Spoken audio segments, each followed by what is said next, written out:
All right, so yeah, I mean, I think we should get started. This is our first ever podcast. Yeah. Super exciting. Cool. And we only just met each other. What is that, like fucking 2 weeks?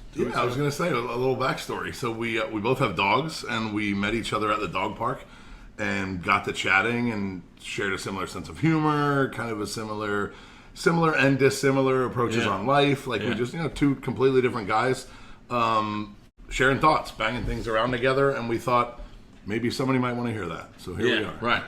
And you, the thing with you is that you fucking make me laugh like crazy, dude. I'm fucking cracking up left and right. I don't get many belly laughs out, but some of your one-liners are fucking.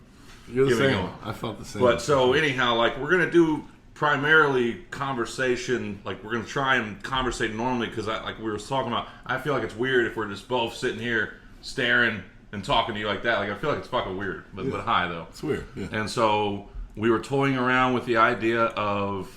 Well, you said 2 guys, 2 mics, and I was like, how about 2 minds, 2 mics? We're thinking about maybe that. Who knows? And anyone watching wants to comment. Yeah. We're thinking two minds, 2 minds, 2 mics. Yeah, right. That's the best we came up with. Right. Minds. For now. Or Flow Show was my other one. Flow Show. The Flow Show. I like it because we flow. Yeah, it's flowing. Free flowing thought. Unscripted, guys. We didn't memorize any of this stuff. No. Literally had no approach. Like we kind of talked about a little bit, but like there is no basis to this right now. Whatever comes out of our mic, our mouths in the next however long we're doing this is just what we're thinking about the world right now. So we're probably going to touch on a few different things and some ideas and shit. Like you said, comment and let us know what you think. Absolutely. What do they say? Like, subscribe, hit the button, all that stuff. You gotta like it and hit all the buttons. Do all the subscribing and liking. Yeah. So Phil, what is tell us a little bit about you. Yeah. What's Phil in like a couple sentences? Yeah, right. So I guess that's natural to do like kind of an introduction thing here. It's weird though. It is weird because like I've done one of these types of things before and it was just like staring at, and and then when you're doing this and you're also addressing it's a little bit different, but that's the growing pains of getting started and figuring out what the fuck you're doing. Yeah. But nothing's wrong. You can't do anything wrong. Right, exactly. It's a safe place. So I was born and raised in Georgia, North Georgia. Let's see. I'm going to try and make this Cliff Notes of the Cliff Notes. I was going to say, and some of this I'm literally learning while you guys are. Like I don't know any of these things. We just met a few weeks ago. Right. Yeah. So at the age of 16, let's just get right there. I started rebelling a lot, and I started going out and turning tricks for hookers, like Wait, what? I'm just Is there a cut option? I should have learned some more about Phil before I went in on it. And I was just like, okay, how does that make you feel? So hookers, huh? What kind? Turning tricks at truck stops. Did you say truck stops or did I add that? I like your story to have truck stops.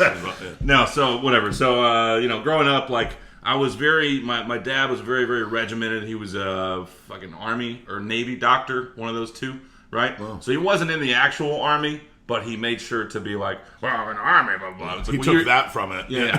You're a fucking doctor. I mean, like, thank you, but you weren't like in the Army. You weren't out there, whatever. But, so he would call like the bathroom the head and shit. And we had very, very strict rules growing up. Like, we couldn't have TV past a certain hour. It was very, very, very strict. My sister ended up leaving the house at 17, the morning of her 17th birthday, shocked everybody, whatever. So all of a sudden I'm alone.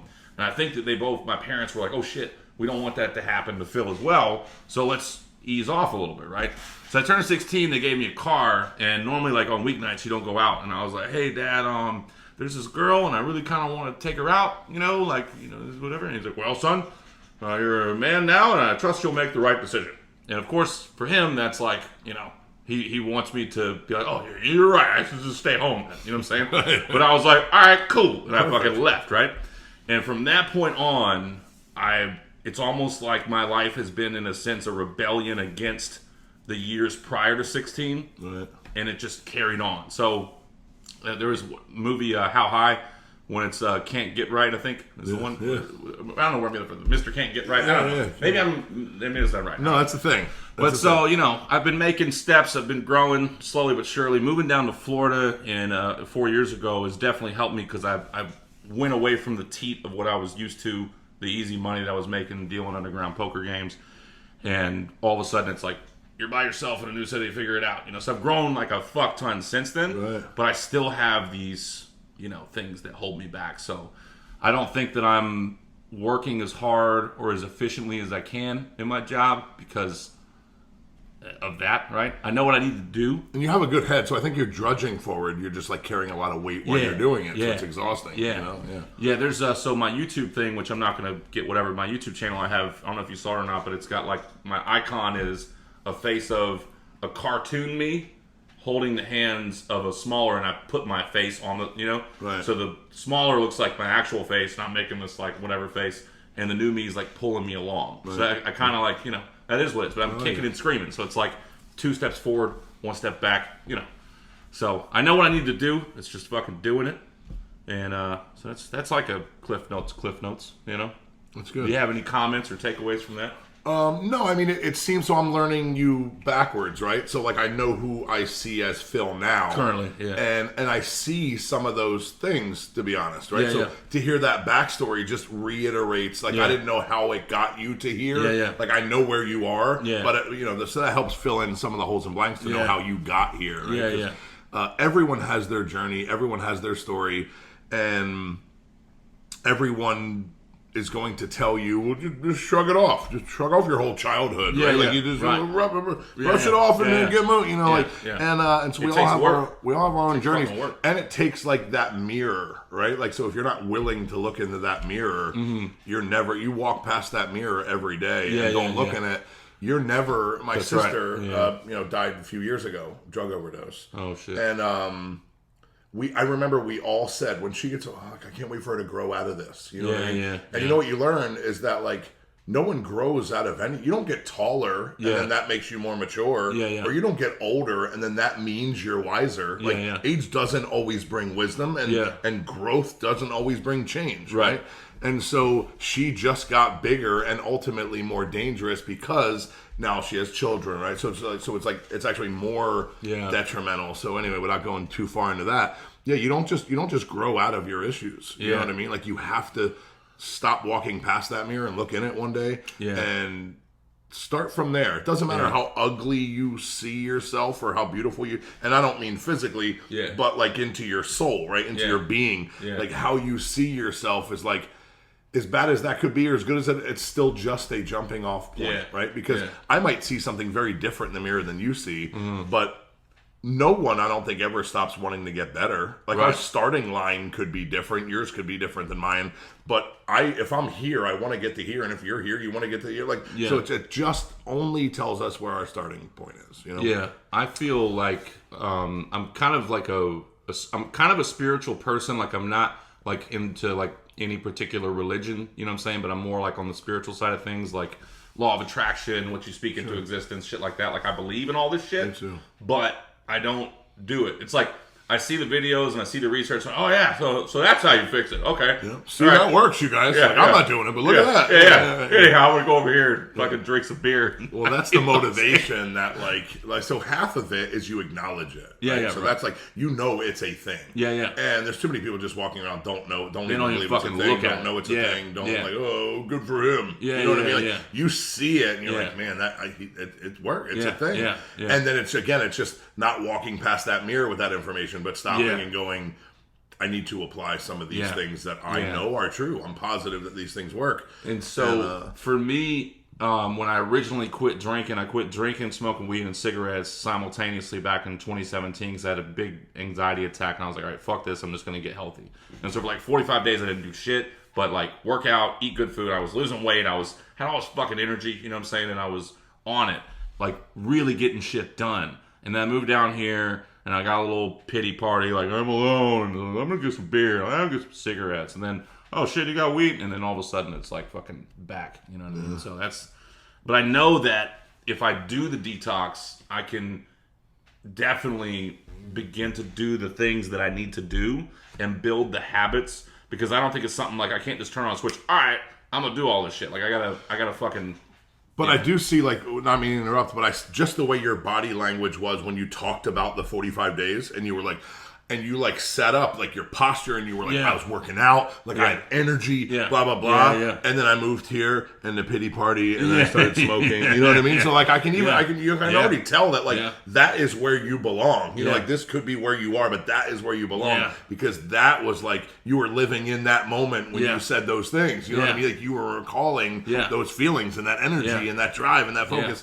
And then it started to kind of become this, you know? Yeah. So I think that's half of it. Like, you know that. And I know I don't know how many people are even going to watch this, but there's a lot of people that are going to relate to your journey. Yeah, it's almost like, I said this recently, it's almost like there's a part of me that might even be scared of success a little bit. It's a real like thing. I see it and I'm like, yeah, it's good. But I'm over here, I'm fine right here. I'm fine. I'm safe. You know? Safe is the word. Yeah. I'm safe here. Right. Man. That's So risky. that. This is safe. Yeah. So anyhow, that's, I guess that. So let's flip the table. Yeah, stop beating Phil up for a minute. Tell me, give me some of your shit. And then we're going to move on to other stuff. So yeah, I was born and raised just outside of Philadelphia in Pennsylvania. Good blue collar community, neighborhood, city. Yeah. I lost my dad when I was 2 years old. He was a firefighter, big heavy set guy, diabetes, didn't do anything to take care of himself. And at 42 years old, passed away. So my mom was widowed. She had my sister who was 4, me who was 2, and my brother was 2 days old in the hospital. So my mom's still in the hospital bed with my 2-day-old brother while my father's dying in another side of that hospital. So 25-year-old widow with 3 kids, right? Yeah. And that becomes a big driver for me throughout my life as we get a little further into my story. I don't feel like the world expected much of that situation, right? From those people, those kids. And again, maybe some people can relate to that. No dad, struggle, bunk beds, 3 kids in one bedroom, my mom in another bedroom. Yeah. And then we kind of got another lease on life. My mom met who would become my stepdad when I was 5, so about 3 years later. And he was a steel mill worker, hard worker, and got us a house. And we had one of the only pools in the neighborhood. And you know what I mean? So it just completely changed the trajectory of my life for sure. Yeah. And he wasn't always the best dad. Like, I mean, just on that face statement that I made, he took this lady and her 3 kids and gave us this life. But he was an ex-military guy, very strict, very regimented, very physical with his hand to me. So he was tough. Yeah. Drove home school, which kind of made me rebel against school. Yeah. You know what I mean? Yeah. I can remember one time I was. That's probably a big similarity between, like, you know what I'm saying? Yeah, like the energy core of that. Yeah, yeah, between the connection. And then as we get later and figure out, so now you have these 2 people. So far in this conversation, we're very similar, right? And then like, what did we do with that information? It's going to be rub it in. There's some parallel. I'm not saying better for worse, just how we process our filter, and it's no different from someone that comes from nothing and becomes like a pro athlete, or someone that comes from nothing and stays nothing. Yeah, right? yeah, like right. So, you just all. It's all internal and whatever. But so I remember cutting out a newspaper clipping and showing him, this is back when there were no billionaires. I think Lee Iacocca in the 80s, who owned Chrysler Corporation, was like the richest guy in the either the country or the world. Yeah. And he was worth like $7 million or something. You know what I mean? Like, that was like the richest man in the world. But the point of the article was that like 8 of the top, there was no tech back then. There was none of this stuff. No Facebook, no Zuckerberg, no anything. Yeah. But like 8 out of the top 10 richest people, and again, I forget whether it was the country or the world, but were in sales. And more specifically, none of them had gone to college. Right. And that's still the same today, I think. Now because the tech stuff has made that some of these guys stumbled upon to things, Uber Eats and Airbnb and stuff like that. But the tech companies have taken over for sure. But and I remember like the inauthenticity of why I showed him that. It wasn't like I showed it and said, I know what I want to do. I want to be in sales. Like, I didn't go to him like, Dad, I think I know what I want to do. The whole point of that was like, fuck him. These guys didn't go to college. Look at them. See, motherfucker? And he's like, without that paper, you're nothing. I'm like, these guys aren't nothing. You know what I mean? Like, so for me, it was like, but that was the. How old were you when you? Like 10 or you 11. Were 10 when you were. Yeah, young. Shit. Bro. But that's where the fire came from. So that's where our stories start to be a little different. Way different. Because I said, fuck him. Yeah. I'm going to show him. Yeah. Right? Like, I was a smart guy. I'm still a smart guy. But I refused college, sadly. Not consciously, because it sounds like such a dumb thing to say. I'm not going to college. Why? he wants me to. You know what I mean? Like that doesn't sound like a thing. Yeah. But internally, it was like I was going to be successful, and I was not going to go to college. Right. That was my point. It was like I'm going to prove him wrong. Yeah, I don't know if I could get on this list, and I'm certainly not on this list. Yeah. But I was not going to do what he told me. Right. I was not going to do it the way he told me because I did believe that there was another way. Yeah. And then as I started to research, I remember doing a speech at like 13, like 5th or 6th grade. Yeah. And we had to do like a speech on something. I did a speech on why you don't have to go to college to be successful. That was 3 years later. Jeez. Every single thing was like driven in me that I was going to be super successful. Never smoked weed. Fun fact, never smoked weed in my life. There's the ticker right there. Like, where do you get all those dreams, bro? Why do you think so far ahead? You're not even high. Yeah, man. So I started smoking weed, I think, when I was 15. But the first time I hit it, like, I didn't know how to hit weed. So, like, I bought a joint off this dude. I'm like, and, like, I smoked the whole thing, but I never inhaled. Had you smoked, like, a cigarette before that or anything? No. So you had no concept of the smoking. Whoa, you know, like, why am I not high, you know? But then I figured it out. You did like the Bill Clinton, like you did not inhale. Yeah, right. I didn't know what I was doing. You know, I was legitimately like, why am I not high? You know, so are you in? Oh no, you're doing it all wrong. You're not high because nothing's going into you. Yeah. So, but you know, I eventually figured it out. You know, you figured it out. Yeah. So I think that's probably another thing is that. You know, I started fucking smoking weed, and then I found out what hip hop was, and then I started like freestyling and shit. So I don't know if I probably never told you that, but I used to freestyle. We used to record music and shit. Like I've got like a little. You told me. See, I was a b-boy. I was a breakdancer. Oh shit. Yeah, cardboard in the street breakdancer. Yeah. That's cool. Yeah. Man. Yeah, so I did that for a while, but with weed smoking and rapping, like it goes together. We would go to parties and shit, and before we would get in, we'd hotbox the car and freestyle for a little while, and then go in the party. And then we try to get people to freestyle at the party and shit. And like that's all I wanted to do. I just wanted to smoke weed and chill and freestyle. Yeah. And then that's basically carried on throughout my life. Here you still want to do that. Yeah. Why can't we all still get high and freestyle? Yeah. What is this grown-up shit? Yeah, right. Exactly. I guess I'll go to work because I have to go to work. You guys suck. Yeah, right. At least I didn't abandon this. So I would always look for like the job, like a sales job where I could make money, but I could also chill. I'm always like, I wasn't trying to get it. I was like, yeah, I just want to make enough money to, you know, and fuck off. You feel like you're still like that? No, I think it's considerably different, but that carried on till I was like 32 when my mom finally cut me off the teat. Because it used to be like I could call her and be like, hey, my cell phone bill is, you know, well, how much is it? It's $90. All right, well, if I send you $200, is that enough to get some food? I'm like, yeah, that should be fine. You know what I'm saying? So, like, you know what's funny about that? My sister went through the same thing, and my brother said something to me one day as we were enabling her towards the end. Yeah. And my brother said something to me one day, and he said, do you find it funny that she's never called us one time and asked us for money for beer, cigarettes, weed, whatever she was doing? Never. You know what I mean? So, like, they all fund that. So they all, whoever, you know, like they fund that. I need money for my cell phone. Right. You just spent hundreds on whatever the fuck you're doing that you're not supposed to be doing. Yeah. And so to that point, when you're enabling someone, it's like anytime you pay someone's cell phone, someone this, someone that, and they have these other vices and they never need money for those vices, they're basically saying, I choose this over this. Yeah. Or they're saying, I can put my money here because I know they'll take care of that. Yeah, you know what I mean? So you're still like, it's still an unhealthy. And I did it long. I did it way long. I did it for a long time. And I got cut off because I guess my mom was handling all the finances. My dad was the breadwinner, as a doctor, and he eventually figured out somehow that she was like giving me money, you know, and shit. And he got super pissed, and he's like, "All right, snip the cord. I'm taking care of money now." And once that happened, I was like, "Huh? Wait, so." All right, so I got a car insurance. Can you? No? Okay. All right. Cold turkey, we're going cold turkey here right now. You're not weaning me off. Yeah, I just need like a little phase-out plan, you know? A little phase-out allowance. Half towards the insurance? Yeah. No, nothing. Just zero. All right. So even taking that, so that B-boy thing, funny about like our different journeys. So like breakdancing, and we got the cardboard out, and we had the hat, whatever. There was 4 of us. It was called Organized Chaos. Okay. We're Organized Chaos with a K for chaos. Yeah. And we breakdance, and we do it like Saturday afternoons or something. We do it out in the city, like people are walking by, and we make 50, 60 bucks. I mean, we're like 11, 12, 13 years Yeah. old. You know what I mean? So make 50, 60 bucks, and there's 4 of us, like 20 bucks a piece.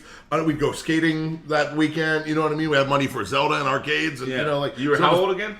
12, 11, 12. Breakdancing shit. Yeah. How many years do you think you were doing the breakdancing shit? Probably 2. Probably 11 and 12. And something else took over? Well, I was boxing. I started boxing just before then. Okay. So that started to like really, I say take off for me. I was like 12 or 13. But it was really like when the trainers start to say, whatever you're doing, you need to stop doing it if this is what you want to do. Like, you're good. You know what I mean? Like, there's some stuff here. Yeah. If you want to hone it, you need to be here more than like once or twice a week. Yeah, Like, yeah. And so it was really this moment of them saying, get your stuff out of a locker that we're wasting for someone else that wants to be here if you don't want to be here. You know what I mean? Right, and right. I think it was their tough love of saying, you got skills, but as long as you're going to be breakdancing in the street and doing whatever you're doing with your friends, like, then go do that if that's what you want to do. So what made the... But real quick, so the entrepreneurial spirit, I wanted to connect that because I'd take that money and I got in trouble for this. But what I was doing was I would go down to the Sunday newspaper, which cost $1 out of the machine,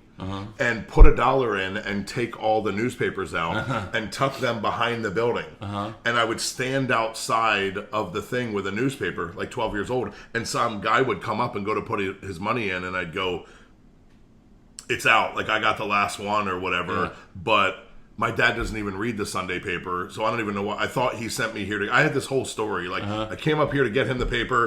He doesn't even want the paper, you know, whatever. I was like, oh, you can do my whatever. So I sold the last 4 or 5 for. I was stealing, right? But I sold the last 5 for $5 more. So I put in $1 to get $5 more bucks. Now I got $25. And that got instilled in me by no one other than my own mind. And again, back to that snippet of paper, like, I'm not going to college. How do I get on this list? Hustle. Sales. I got to hustle. How do I take $1 and make it 5? And even though that was not the right way of doing it, I was 12. Yeah, but at that time, right, it's the spirit. Your spirit was... so that's what I take from it. It was like, I didn't do it right, but something was brewing there. You know what I mean? We all did some shit back in those days that we would not do now. Yeah, exactly. So there's that. And then you look ahead all these years later, and I owned like a multi-million-dollar real estate company, and you know what I mean? Like, and all of that started with this kid that was going to prove to this stepdad of his that I don't have to do it your way. And but his way is he started at the steel mill at 17, retired at 47. He wasn't even 50 when he was retired. He's still alive, still doing his thing. He's in his late 60s. But he worked 30 hard years. And he used to always say, if Jimmy had to work hard to feed himself, he's going to starve to death. So because he only saw success as working, how strong are your hands? You know what I mean? And I was always going to define it with how creative and strong is my mind. You know what I mean? Without college, though, right? So I had to develop all of this. So later as an adult, in my late 20s, I'm a business mentor, and he was like, you're going to college. And I was like, 0, right? This was defiantly like, I am not going to college. And then he said, listen, he knows my background, knows my story. Here's what we're going to do. We're not going to let the college use us. We're going to use the college, right? You're in business. Things like computers are starting to come bigger into fruition. Excel, all of this stuff that we need to start learning. And he's like, go to the school, take the entrance exam, and bring me the class schedules or whatever. So I bring them all to him, and he just circles them. We're taking computers, we're taking speech, we're taking business, we're taking ethics, we're taking blah, blah, blah. And so I think the last time was like 170 credit hours. I have enough for a bachelor's degree in credit hours, but I've never taken the courses that the colleges want me to take to graduate. You took the ones to help you. So he coined the phrase, I used college and I didn't let college use me. And I can go on a whole tangent about how someone graduates from college and becomes major successful and donates $2 million and they build a wing on the art department. Now I have to take 1300s Western humanities to graduate. You know what I mean? Like, it's all political. It's all bullshit. I'm not trying to talk anyone if you're young and saying don't go to college. But there is some things about college that is interesting. If you need college to do what you want to do, go to college. If you're going to be a doctor, go to college. If you're going to be a doctor, go to college. But if you know what it is that you want to do already, you are giving every other entrepreneur a 4-year head start if you don't get started. Well, the other thing too is now, like in your time, like it made sense to go to school to learn that shit. But in our time, whatever. To be fair. But what now, 39 or 39. I'm 39. 44. Yeah. So, but now you can go on YouTube and learn a fuck ton. If you're a self starter and you don't need to cut, you can fucking you can definitely learn the shit. But one thing I was gonna say is that I saw the disconnect too, and maybe I kind of touched on it already, but it's like clear as day. You know, we both had dads who were like, "This is what you gotta do," right? And you were like, I can do it this way, right? And I was like, I ain't gonna do shit. Right. You know what I'm saying? That's like, true. Yeah. It was too. You want me to do that? I'm doing nothing now. Yeah, but that was the defining point, and you were like, I'm gonna do this. I'm like, you know, yeah, I always had that I'm gonna show him, but in a way of like, and now, so the joke is like, I wish I had done that. Well, and it is not. what it is, I don't even know that it was a conscious choice for me. Like I don't remember going, I could do nothing, or I could, I didn't pick one. That was same here. Right. Some of it's nature and nurture, like what was in us versus, I was a fighter, right? I was a boxer, so like, did something that I learned throughout that process make me want to fight? Yeah. And in this case, not physically, but I'm going to mentally spar with this man, and beat him in a different way. So for me, it was maybe more about the win. Than it was about, I didn't want to do nothing because that's laying on the mat and not getting back up. So you know what? That brings up a thing with me too. Is like I used to do soccer for a little while and tennis, and my dad would not be real supportive. He was always like coming down on me on shit, like.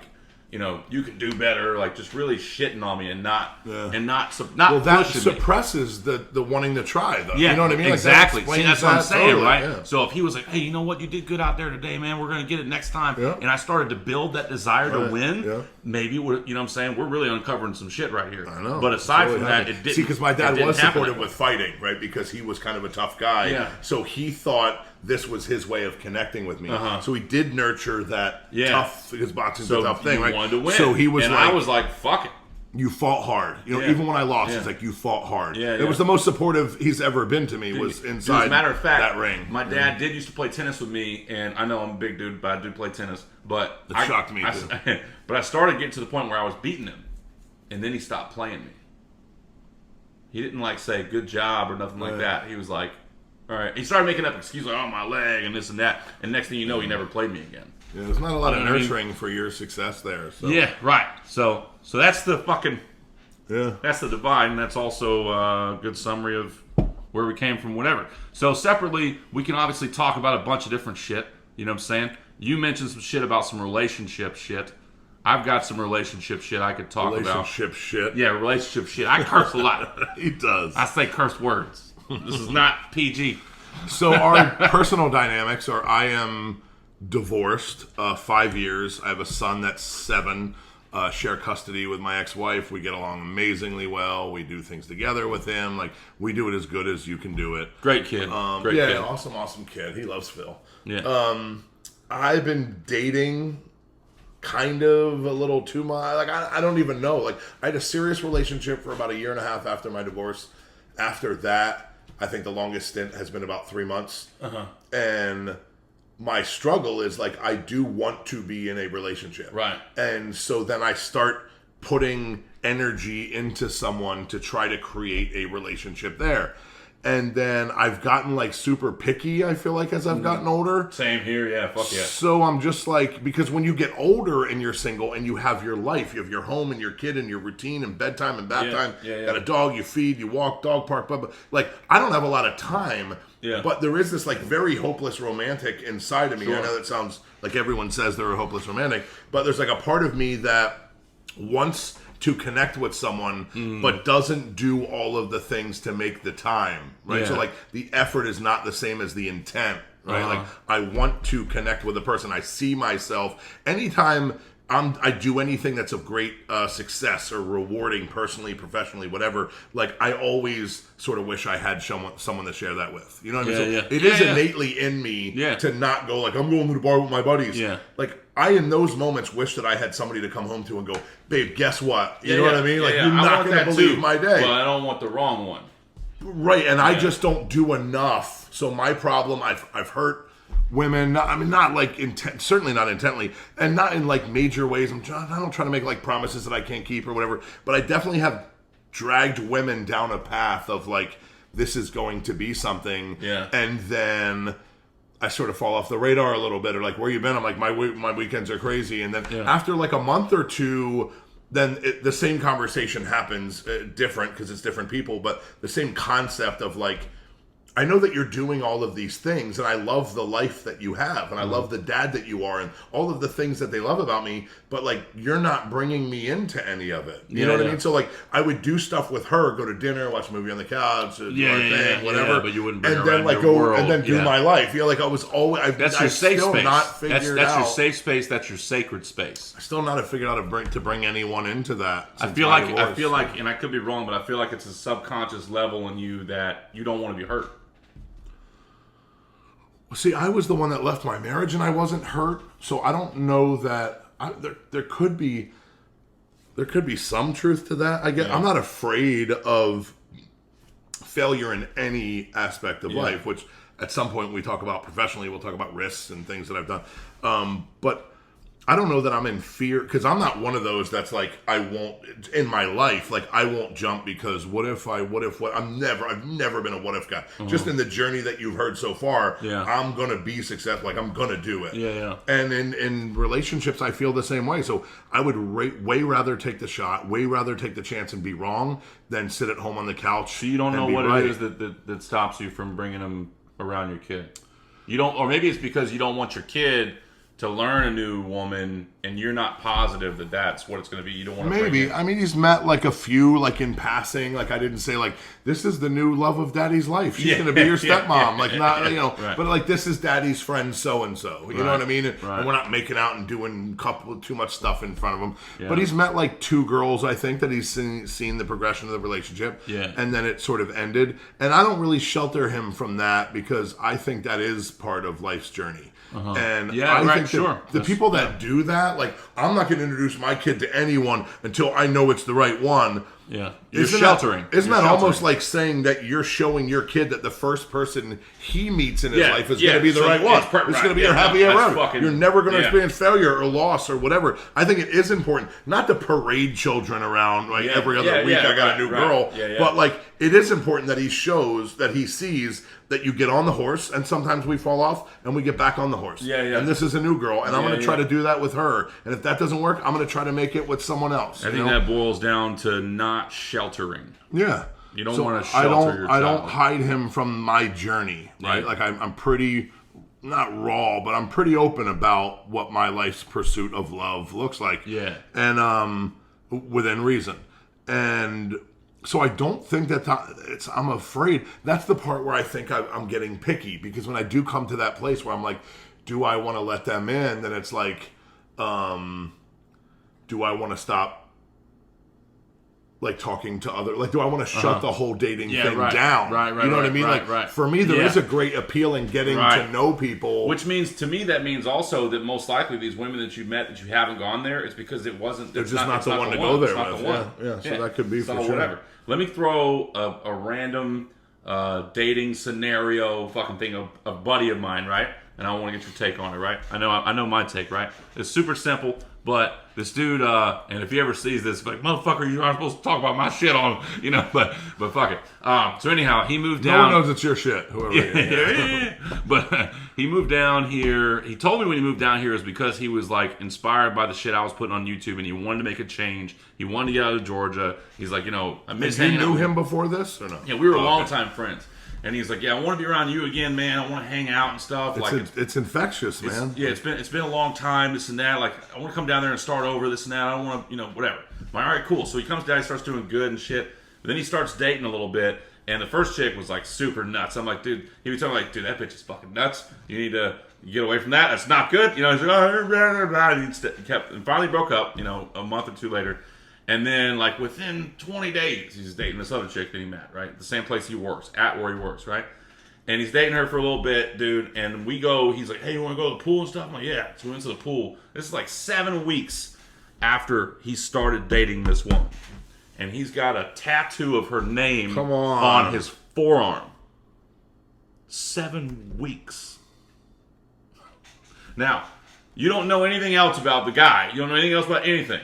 But what do you think that screams? What do you think that tells you about what's going on in his head?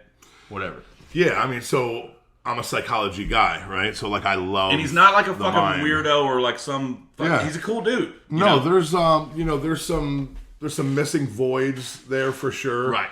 There's some inadequacy, feelings of inadequacy. There's the yearningness and desire and need to connect with someone. So it's all just some void, right? Just something that he's trying to fill within himself. Like, Yep. which is just, when I see that or hear that, I'm like, you just got to take a break. Like, you're just not ready. You know what I mean? Like, yeah, right. You need to work on you. You got to work on you. Yeah, like you're missing something. Yeah. And it becomes very codependent and very Super codependent. Instead of a want, it comes a need, and then it gets weird and could be stalkerish. Like it goes just down a bad road.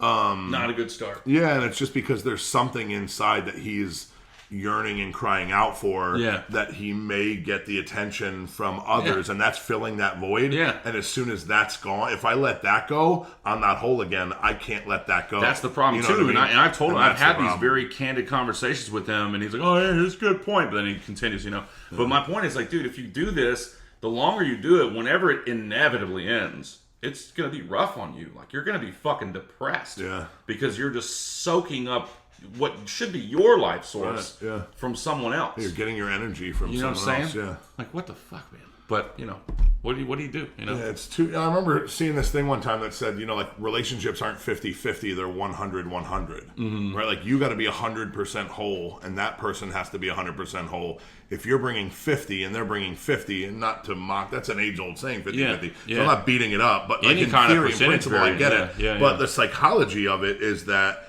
if I'm half and you're half, we don't together make a whole person. Right, Like exactly. you need to be a whole person, I need to be a Yeah, whole person, exactly. and we can blend those two lives. Dude, But the most important part of that statement is two lives, right? Yeah. We don't. This is like when they say in holy matrimony or vows, you become one. Like you do not become one. Yeah, right? no, It's no. super important that she keeps her hopes, goals, and dreams, and he keeps his hopes, goals, and dreams, and Right. you chase down those things together. Yeah, right. yeah. Like so, that is the goal: is not to become a fraction of the other Codependent. person, but instead finding someone to do this life shit with. Yeah. You know what I mean? You don't want to be codependent or anything like that. Yeah, when I need you. Yeah, Like, when yeah. you go, I need her. Yeah, yeah, I yeah. need someone. Yeah. You know what I mean? Like that gets real scary because you shouldn't need anyone. Yeah, and also not only that, 7 weeks in, he's spending a lot of time. He's working with her, and then after work they're together. Is this still like a current story? Are they're still together? Yeah, yeah. How long's it been now? I guess it's been about 7 months now, and he's had like fights and shit, and like I stopped talking about him. Like, you know what? It is what it is. I inevitably have to deal with his broken heart somewhere down the road. Right. It is what it is. You know what I mean? Yeah. But every now and then he's like, "Oh man, blah blah." All right, man. Well, tell me about it, and then I'll go back over. Well, problem is probably this and this and this, and you know. And one of the things I told him is like, dude, all right, if you want to stay with her, cool, but make it be 3 nights a week. You need 4 nights for yourself in this scenario. At least 2. At least fucking They don't 2. live together? They don't even live together, but they're always together. Like, he's staying there, she's staying there. They're always, and they work together. It's fucking nuts. I mean, are they happy? Do they seem happy? One of the things I asked him was, when you're coming home at night, how often, or does it happen often, where when you're coming home that you're like, oh shit, are we gonna get in a fight? Like on your drive home, where you're like, fuck, I hope she isn't mad, or hope, you know. And he's like, yeah, it's like a lot. It's always like that. Well, that's not good. That's not good. Who wants that life? Yeah. You know what I'm But saying? see, when you need whatever else it is, like you don't have the ability to see, like, yes, she does provide me this, which is great, but at what expense? Mm-hmm. Right. You know what I mean? Like, Yeah. so when you can't process, you just take all of that because there's this. Yeah. And when you look linear, like with those blinders on, and go, she's great at sex, or she's, oh, hi. There's a co-star right here. Say hi. Us.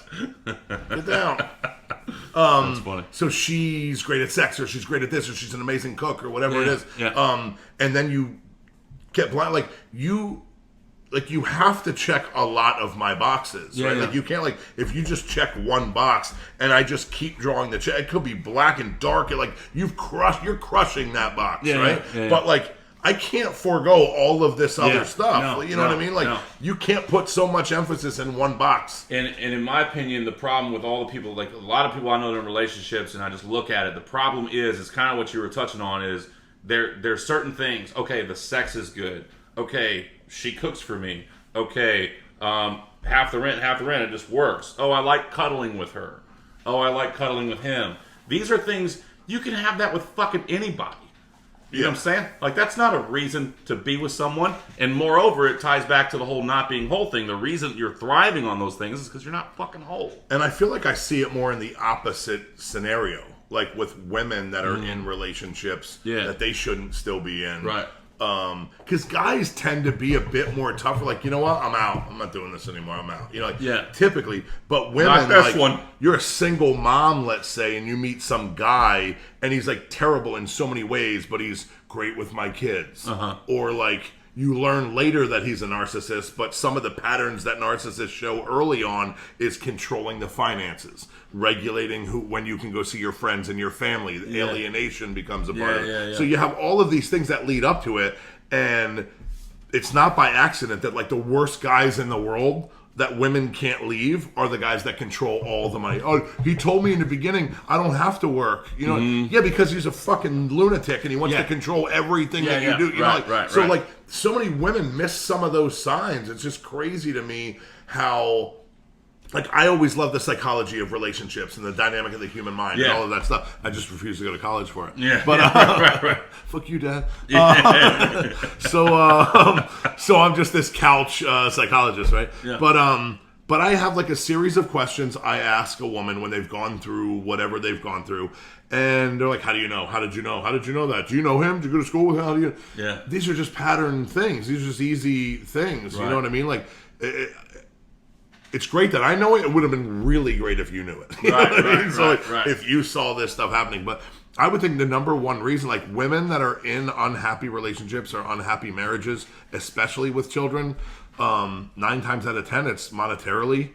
It's not having anywhere to go. It's this was his house before I met him. You know, whatever. Like, and I don't think it's by accident that he controls everything. Right? Even in my marriage, I never control. Like, everything was half of our everything because I had no need to, like, make her be at my beck and call. Like, go see your friends, go see your family, half of everything, whatever. It's all, you can have it all. Some of it, whatever you want. But the people that hold it, you know, like, and it's a fine, slippery slope between a guy that's traditional and wants to provide for his woman and a guy that ultimately is saying, I now control everything. You know what I mean? This is all part of a bigger plan. You know?